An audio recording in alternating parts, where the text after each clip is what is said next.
করাচি ইনিংসের সপ্তম ওভারে বোলিংয়ে আসেন রিশাদ হোসেন, আর বল হাতে পেয়েই অধিনায়কের রাস্তার প্রতিদান দিলেন তিনি। প্রথম বল, দারুণ ডেলিভারি, ব্যাট চালালেন শান মাসুদ এবং উইকেট কিপার ধরে উদযাপন করলেও আম্পায়ার তাদের সাড়া দেয়নি। সাথে সাথেই রিভিউ নেন স্যাম বিলিংস, আর রিভিউতে যা দেখা গেল সেটা ছিল অপ্রত্যাশিত। কেননা করাচি কন্যার মন খারাপ করে দিয়ে রিশাদ হোসেন সত্যি উইকেটটা তুলে নিয়েছেন। ব্যাটে বল লেগেছে এবং আম্পায়ারকে ক্ষমা চেতে হয় এবং উইকেট দিতে হয়। 14 রানে ফিরে গেলেন শান মাসুদ।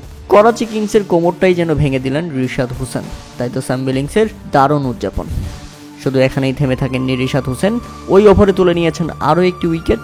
তাতে একইভাবে সেলিব্রেশন করেন ড্যারি মিচেল। রিশাদ হোসেন দুর্দান্ত। প্রথম ওভারে খরচ করেন মাত্র 1 রান, তুলে নেন দুইটি উইকেট। সত্যি আমরা বাংলাদেশের রিশাদ হোসেনের বোলিং দেখেছি, তবে এমন বোলিং হয়তোবা আমরা দেখিনি। রিশাদ হোসেন পাকিস্তান সুপার লিগ PSL-এ যে বোলিং করছেন সেটা একেবারেই অকল্পনীয়।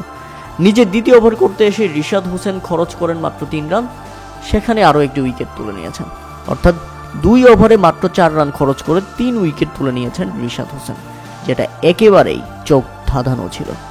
এরপরের 2 ওভারে রিশাদ হোসেন রান খরচ করলেও উইকেট তুলে নিতে পারেনি। তাই তো শেষ পর্যন্ত নির্ধারিত 4 ওভার বোলিং করে 26 রান খরচায় 3 উইকেট শিকার রিশাদ হোসেনের।